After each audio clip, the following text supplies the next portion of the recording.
I said that earlier, it's maybe one of the most underused strategies in the mastermind. And so actually I was talking to one of our success coaches and asked them why they think that is. And I received some really impactful feedback because I asked the right questions, of course, right? And so what they said was, students are having a hard time understanding how it all fits together. What the heck is my core values, mission, vision? And why is this crazy guy making me list all this stuff? I need a job. I need to make money. I need to pay my bills. As an employee, it's almost better to lack vision. It's better to lack a mission. It's better to lack values because you're more employable. As an employee, it's better to do what you're told, follow orders. But everything that you do in this business will come back to you Inc. The interview you're about to have is built on you Inc. The networking, the outreach, the being able to have these conversations once you're a setter or a closer, the decision to be able to say, this is not the job I want to stay in, so how long am I going to stay? How am I going to leverage it? Everything comes back to you as a business. All the decisions you make, all the interviews you take, the way you network, it all comes back to what your business represents. The results you've gotten right now is a representation of how you've ran your business. You're the CEO. If you don't like the results, right, that's the great thing about being an employee. One of the best benefits is you can blame someone else. If you don't like the results that you've been getting, you have no one to hide behind. If you don't like your commission check, there's nowhere to hide. You are paid what you're worth to the company, right? And so I want to focus on a few things here, and let's see if we can recharge this now that you understand how impactful this has been in my business. So core values. For me, the core values are the compass in your business. They're your North Star. They make sure that temptations and shortcuts don't look so sweet. A business without core values is just transactional. They're willing to trade everything for more money, more time, when really it just comes down to the bottom line. So you will attract people who share in your core values. If you don't have core values, you will attract other people who don't have core values. Can you see now how that might be connected to being able to have these opportunities? Think about the opportunities you've been attracting. Think about the opportunities you've been interviewing for. They align because you don't have any alignment with your true core values. And so imagine you're forming a relationship with another human being, right? Whether it's a marriage or dating, and they don't share your core values. There's going to be a lot of adversity there, right? You can have different beliefs. You can be into different things. Core values is really what makes the relationship. And so when you think about my business as an example, you can see how some of my core values have shaped the business, the marketing, the audience, why you guys are here, and my decisions, right? Like the big four: integrity, honesty, achievement, and accessibility. You can see that in the way I speak. You can see that in my content. You can see that here in this group of the people we attract compared to some of the other groups. You can see that in how many calls we have, right? The accessibility, the desire to help you achieve, that openness that I'm not going to sugarcoat it. It's all there in my core values. This is a horrible business model. I can tell you right now. There is so many.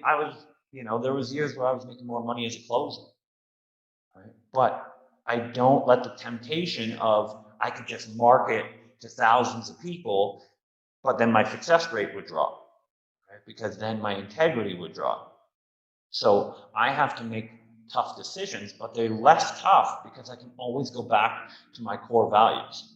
And there's going to be many difficult decisions in this industry for you. There's going to be good opportunities, and you have to leave them for great opportunities. There's going to be great opportunities that don't align with your integrity. You're going to, I had to walk away from $25K a month because I didn't believe in what I was selling anymore. That's a tough decision. If you don't have core values as the backbone of your business, you will not make those decisions, or you will struggle with them, or you will put them off. And then you will attract the people and based on the decisions you make. It's either by design or default. I can tell you, you want design. You always want design. Right? And so you can always come back to your core values when decisions need to be made, just like you can come back to your board of directors when you maybe don't have the hindsight to be able to make a decision. So there's a lot of resources for creating your core values. If you want to be resourceful, right, you can just type in creating core values into Google and you'll get tons of stuff. For me, very simple exercise that I use. I get in a good state. First, I feel good. We talked about that yesterday. Too many people try and work through overwhelmed instead of how do I feel good? Because I want to make decisions when I feel good, and then I want to go back to those decisions when I don't. I don't want to be making decisions when I don't feel good, right? And so I close my eyes, I breathe, I go for a walk, whatever I have to do to get that baseline feel good, and then I imagine my best self. I imagine creating myself without any limitations, without any of those little integrity slips. We all have them. We don't live in our best selves. We all cut corners. We all, when someone's not looking, we do things that we're not proud of, right? We make mistakes. We let fear overcome. We react to situations. But let's eliminate all that. Imagine your best self. How do you act? How do you speak? What do you do? Where do you spend your time? You can do no wrong. You always make the right decision. What values do you use and represent and hold strongly? And so I do that and I just jot everything down that comes to mind. I let the dreamer go. I don't try and critique it or think about how it's going to look on paper. I just write. And I usually can come up with 30 or 40 core values. And then once I have that long list, then I start grouping and I'll start circling the things that go together. Right? And so honesty and transparency, those are linked together, right? Achievement and productivity, those go together, right? And so I start picking those out. Once I have my groups, typically I'll have 5 to 7 groups, and then I'll pick the 1 or 2 from that group that best represents that whole group. Right? And so progress was in there and productivity was in there, but really achievement stood out because that was the word that really I want my backbone to have achievement. So imagine if you're building your own superhero, right? What qualities do you want them to have? Because that's what it is. Right? The more you instill those in your core, then the better off you're going to be, the more decisions you're going to be able to make. And so I typically pick 5 to 7 with a strong balance of if I had to create that just based off those 5 to 7 words, could I create someone that represents who I want to be? Any questions on core values? Does that help? Debbie, what did you have? I just dropped it in the chat. How often do you revise your goals, vision, and mission? So I have kind of 2 ways to do it. And so I do 30, 60, 90, 1 year and 2 year goals every month. And so I come back to those. And then if there's anything that's changed in my life, so if I feel like I've went through something and I've become a different person, then I'm going back. Or if I'm not happy with the decisions that I'm making, I go back and see either my core values are leading me astray or I'm not connected to them. And that's the biggest problem that I have is this is not an exercise. Right? That's what people are treating it like, oh, these sound good, next, right? If you're not willing to embody your core values, I don't care if you write goals. I don't care if you do this, right? I don't care about the exercise. And that's the problem with the workbook that most people are going through it like it's an assignment that has to be done for homework. I don't care if you do it. I care if you embody it or not. I care if it has an impact. If you're writing goals and you're not connected to them and there's no okay, it's just kind of nice if that happened and I don't care if it doesn't, stop doing it and redevelop and figure out why, right? And so I do it pretty much every 30 days, but I'm always thinking about them. Mm-hmm. And I always come back to them. Can I ask a question about you Inc. in general? Of course. I don't want to break up your flow. So in my journey trying to incorporate this and operate as a business, I get more the concept of having that business structure, right? Because I'm a business background. However, I've always sold products. So we can hide behind a product. We can take all the time we need to bring out a product. We can test it, bring it back, revise it, and then send it out again. And you can tell when your sales go up. Mm-hmm. But with this, you're selling what you have here directly in the moment, on the spot, in the interview, in front of a prospect. And so I think that's where I'm like stuck. Like I don't know how to get past it because I am new to the online space. I am new to like agencies and marketing, and I don't have an Instagram account. We all are. So, like blank. So for example, I had a conversation recently with a life coach, and sound like a great guy. Follow him, and we had a conversation. Like I think I reached out first, and and he replied and everything, and then it was just like the conversation stopped because I don't know how to go beyond that. It's like, he's like, what do you do? And I was like, well, I help, coaches or blah, blah, blah. And I did my the pitch that I prepared. And it's like, but then I'm like, what can I offer him? So what's the next step to like go from, okay, sure, I can have a conversation all day long. But when it comes down to what can I do for your business, I'm like, I don't have a clue. What a segue. You guys always set me up. You're welcome. Anytime. Because you're not deeply tied to your mission. You're going through as these are words. So I want to put great words together, and this is my little script, right? Or however you said it. These are my little elevator pitches, and this is my like thing I have prepared. Instead of, again, the embodiment of what do I represent. And so when you pick a product, do you pick the cheapest thing and you don't care about the integrity of the product? Like, how do you pick a product that you're going to sell? Quality reviews. Okay. And so what are you looking for in reviews? That it works. Okay. That it does what good. It advertises. Okay. That's good. And would you ever sell a product you didn't believe in or that you felt wasn't of quality? No, I would have a lot of conflict with that. Why? Because I don't believe in taking people's money and and not giving them the value that they deserve, that they signed up for. Okay. Do you think that could be applied to your career? Definitely. And I think that's where the whole imposter syndrome, but I don't want to just like tie with that neat little package and say it's just that. I think it really is. I don't know what to do. Like I've taken one live closing call, and like I don't have the experience to help me understand how to offer them that product. So for me, I feel like I'm selling a product that doesn't work. Like, oh yeah, we have this product in a prototype. Oh, but we never tested it. But you're going to buy it for $200 anyway. Okay, like that's what I feel like I'm doing. Okay, well, let's go back, right? And so, have you ever sold a product that needed improvement? Yep. Okay. And you are okay with that? You didn't shut the business down, did you? What is that? You didn't shut the business down. No, but I think it was also because we could literally test it out. Like we can evaluate it before we sold it. And then that way when we sold it, we felt very confident. Guess what? Even though it wasn't perfect. And people's needs change and products need to change. This is amazing. Right? And so guess what commission sales is? The testing. Mm-hmm. Business owners aren't going to pay you upfront for sales you don't make. Mm-hmm. So there's a testing stage. There's a come back to the drawing board. There's an improvement stage. There's a quality control stage, right? Mm-hmm. You are the product. You have the ability to test. You have the ability to improve. You have the ability to fix that don't work, right? But what you're looking for is certainty.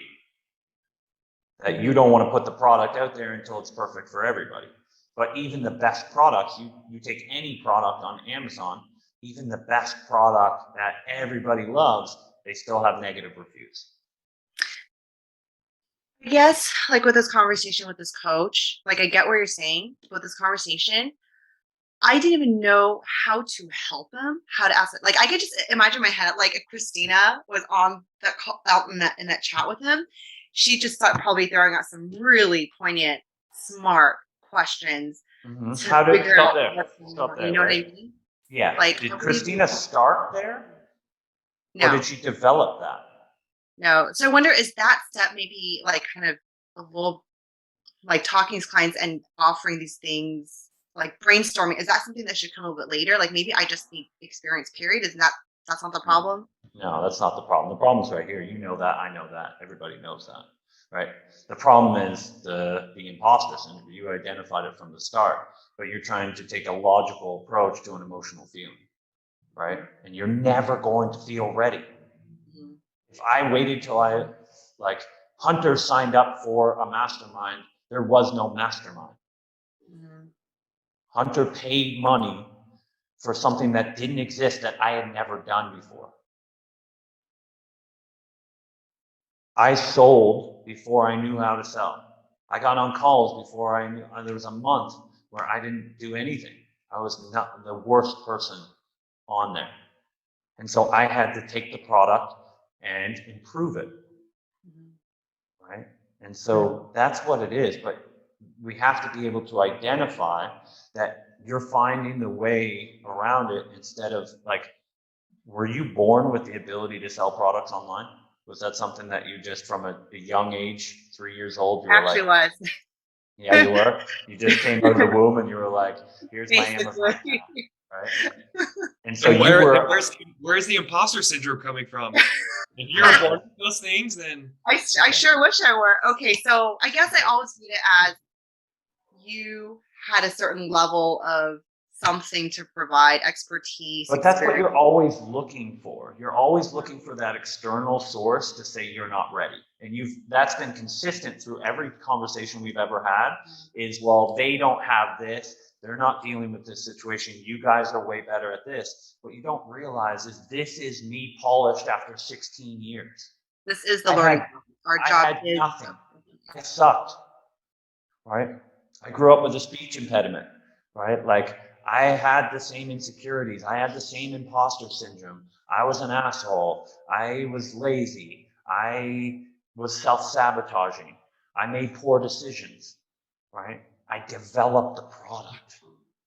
Mhm. Hunter developed the product. Christina developed the product. What you see here is totally different. Even when I first met Hunter, he had experience, but he is a totally different person now than he was when I first met him. Mhm. Mhm. Right? Yeah. Because he's never stopped developing it. And so it wasn't that Hunter was born to sell, right? That's not even, I don't even think Hunter's greatest strength, right? Mhm. He's had to work hard to develop it. And so you have to get rid of all just think about the thing that you just did, right? With product development, right? There's people that have amazing stores. If you thought, well, I can never be like that, you would have never got going. You just did this, right? And so you have to take that of like, you probably felt like you had no idea what you were doing when you started, right? This is learned. It's not talent. And so we have to identify that you don't even need to be the best. You don't even need to be in the top 25%. I'm probably in the top 50%, maybe 45, 50 grand a month, right? Mhm. yeah. Hey, Maybe top 40. yeah. If I could even add something to that, JD. So Debbie, some of these also problems that you're facing, I cover in the networking calls I do every single week. I don't reach out to someone unless they have something to offer them. Okay. Mm. And so what that normally looks like, right, is I think about, okay, well, what can I offer them? What's valuable to them? Yeah, that Well, makes a lot of sense. Yeah. I need to provide solutions to problems they have. What are the biggest problems that businesses face? Leads and revenue. Mhm. Okay. And So time. yeah, I mean, and we can even add to that. Yeah, time. And there's even more, right? But some things that like are in my control is I can give them leads or revenue. Hey, here's how I can help. I can give you leads or revenue. What would you think about that? Mhm. So And then simple. that's it, right? That's all that any business, Walmart, Target, Amazon, they're looking for leads and they're looking for revenue, right? And so if you're a person that can provide that, you're good to go. I And love it. I know you can provide that. Simple. And for anybody that might have limiting beliefs, let's make it even easier, right? Let's say our limiting belief, I call him Loser Larry. He comes on my shoulder and tells me all the things that are going to go wrong. And I name him because it takes the sting out of it, right? But let's say Hunter, I don't know how to create leads. I don't know how to sell. Okay, well, that's why I said time. Like, let's simplify it. I have time that I can trade. I'm reliable. I'm a good communicator. I have empathy, right? I care. I have integrity. What if I could trade all those things, and then the business owner had to provide me with a sales process? I can follow instructions. And so, hey, Mr. Business Owner, right? I can trade my time, and we're going to package it up differently. But the idea of let's get the ball rolling with the things that we know we have. I have time, I have effort, work ethic, right? Everybody should have time and work ethic. If you don't have that, then we have a serious talk. So that's what I came in because I didn't believe that I could sell, right? I came from a restaurant, of bartending and serving. I didn't know I could sell. I didn't know I could perform. I looked at the people around me and they all seemed like killers. And I'm like, I can't even get a word out. I said the wrong name when I knocked on my first door. I said, hey, I'm Mike. Because the guy training me, his name was Mike. And so I had heard, hey, I'm Mike so much. And I was so worried about messing up my script, right? That I said, hey, I'm Mike, right? And then it just blurted out some stuff and someone closed the door and the guy came out and was like, all right, next. And I realized, okay, I can only get better from here. What did I learn? Well, I got to say my own name right? And then I have to slow down. And so the next door, horrible, but less horrible. And the next door, horrible, way less horrible. And I started to build momentum. And so if being great is so far of a stretch, I don't want to push people so far out of their comfort zone that they feel like this is too much. Suck less. Mm-hmm. That's something we can all do. Today, I'm going to suck a little bit less than yesterday. And then what you'll see is like anything, like riding a bike, you suck. Sports, you suck, right? Speaking, you suck. Walking, you suck. Everything we sucked at. We sucked at everything. There's nothing, very few things we did. We're learning a language. You suck. Everything you suck at. But then somewhere along the way, right, it's not okay. Whether it's an ego thing or a fear thing or a judgment thing or a doubt thing, right? It's not okay to suck. But we have to suck. We have to embrace the suck. And we have to learn, okay, well, that sucked and I don't want that. What went wrong there? What's one thing I can improve? And so the momentum is built by saying, I might have to do this 300 times before I'm even okay at this. I'm going to commit to that. I'm going to commit to absorbing and taking the emotion off of the suck and just say, I expect it. Every job I start, I expect to suck. So that way I'm not surprised by it. I'm not judgmental of it. It's like, okay, that sucked. Today sucked. How do I suck less tomorrow? And all of a sudden, within 20 days, I start to sound good. I never even focused on being good, but all of a sudden I removed the things that were blocking me. And now, oh, wow. And then, holy shit, someone just bought. And I'm like, I remember my first sales call, like cold calling, when they said, yeah, let's do it. I said, really? Right? Like, you're seeing the end result. Comparison is the death of progress. Turn off everything around you and say, what can I offer these people? You have something to offer. You put yourself here, right? But when it gets scary, it's removing all those other things and just say, what is the task at hand? It's to get a little bit better each day. If I do that, one day I will be where I need to be. And I don't know if that's day 15 or day 45 or day 300, but I commit to that. That's the trick. That's the secret. If I improve 1% every day, I'm 37 times better than I was at the end of the year. Imagine that. 1%. The light bulb moment for me during this conversation is I've never allowed myself to suck. I am a perfectionist, so I have not allowed myself to put out a product that I wasn't like pretty happy with. Like, it doesn't have to be 100%. It's got to be like 89% or something like that. And so I think that was where my hang up was, like just not allowing myself to suck. And it's like, well, how can I do this if I don't have experience? And I already, dropped so much money on courses, Mhm. plural. And I think that's the thing. I just have to be okay. Yeah, You know? rewrite the story. Great call, guys. I'm gonna end it there, and then we'll break up the second phase next week. Thank you guys. Awesome. Have a good day, guys. You want to